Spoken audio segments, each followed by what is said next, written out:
अपने हसद और जलन की वजह से। लगता है मेरे पास टाइम नहीं। तुम जितना उसके करीब जाओगी अपनी इज्जत कमाओगी। बचाने की खातिर एक होनहार बच्चे और उसके बाप को रुसवा करके रख दिया तुमने। मामू, मुझे आपकी झूठी वकालत की अब जरूरत नहीं। आपकी बहन सारी और मुझे बचाने के लिए आपको शहरोज को बेनकाब करना पड़ेगा। तुमने बर्बाद करके रख दिया इस घर को महज अपने हसद और जलन की वजह से। आने वाले एपिसोड में हम देखेंगे कि जमाल जो कि ऐमन का कज़न है वो आकर राहिम को कहेगा कि जेल तो मैंने तुम्हें भिजवा दिया, लेकिन अब तुम्हें सज़ा भी मिलकर रहेगी। तुम इस खुशफहमी में ना रहना कि तुम बच जाओगे।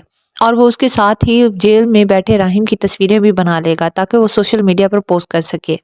जमाल की इस हरकत पर राहिम कुछ भी नहीं बोलेगा और गुस्से में सिर्फ उसे देखता रहेगा, क्योंकि वो कुछ नहीं कर सकता। उसे पता तो है कि उसकी माँ ने ये सब किया है, उसे फंसाया है, लेकिन वो अपने भाई के खिलाफ एक लफ्ज़ नहीं बोलेगा और चुप करके बैठा रहेगा। राहिम की सुतेली माँ और उसका भाई अपने मकसद में कामयाब हो जाएंगे। राहिम तो जेल चला जाएगा, लेकिन मजीद उसे और ज़्यादा जलील करवाने की कोशिश में लगे होंगे। लेकिन उसका मामू यानी कि राहिम का सुतेला मामू अपनी बहन के पास आएगा और उसे कहेगा कि कुछ तो हया शर्म कर लो। तुम्हारी इस अना और जिद की वजह से तुम अपने नालायक बेटे को तो बचा रही हो, लेकिन वो जो बेचारा मजलूम है जिसने कुछ नहीं किया, तुमने अपने नालायक बेटे की वजह से उसे जेल में डलवा दिया। अब तो हया कर लो, तुम चाहो तो सब कुछ हो सकता है। क्यों ना शहरोज को आगे करके राहिम को छुड़वा लिया जाए। इस पर उसकी माँ बोलेगी हरगिज नहीं, जो जैसा चल रहा है वैसा होने दो। शहरोज का मामू जो कि बहुत ज़्यादा परेशान है कि एक गुनाहगार जो है वो बाहर घूम रहा है और एक जो बेगुनाह है जिसका इससे कोई ताल्लुक नहीं वो अभी सलाखों के पीछे है। वो यही सोच रहा होता है कि राहिम को कैसे बचाया जाए कि शहरोज का नाम भी ना आए। वहीं पर राहिम का बाप इन सब के बावजूद सब कुछ देखते हुए, लेकिन उसका दिल यही कहता है कि उसका बेटा बेकसूर है।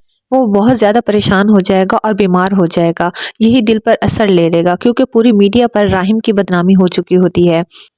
वो अपने साले से कहेगा यानी कि राहिम के सुतेले मामू से कहेगा कि तुम जो कुछ भी करो, लगता है मेरे पास वक्त बहुत कम है। मेरे मरने से पहले राहिम को जेल से बाहर ले आओ, उसे छुड़ा लो, उसे बेगुनाह साबित कर दो। इस पर राहिम का मामू बोलेगा कि आप फिक्र न करें, ऐसा ही होगा। मैं जल्द अज जल्द इस केस को ख़त्म करने की कोशिश करता हूँ और राहिम आपके पास होगा। उधर ऐमन जो कि बहुत ज़्यादा परेशान, उसे हल्की हल्की झलक तो दिखाई देती है कि उसके साथ राहिम ने ऐसा कुछ नहीं किया बल्कि कोई और लड़का था, क्योंकि ऐमन को अभी सही से याद नहीं आया। वो तो आफिया के कहने पर, प्रेशराइज करने पर उसने राहिम का नाम ले लिया था, मगर अब ऐमन को याद आना शुरू हो गया है कि उसके साथ किसने गलत किया था। वो अपनी सोचों में गुम अपने पास्ट को सोच रही होती है कि ऐसा क्यों हुआ, कैसे हुआ, किसने किया। वो बहुत ज़्यादा परेशान होगी और उसे बहुत जल्द ही याद आने वाला है कि उसके साथ ऐसा किसने किया था। और राहिम से मिलने जब उसकी मंगेतर माहीन आती है जेल में, तो उसके बाप को पता लग जाता है।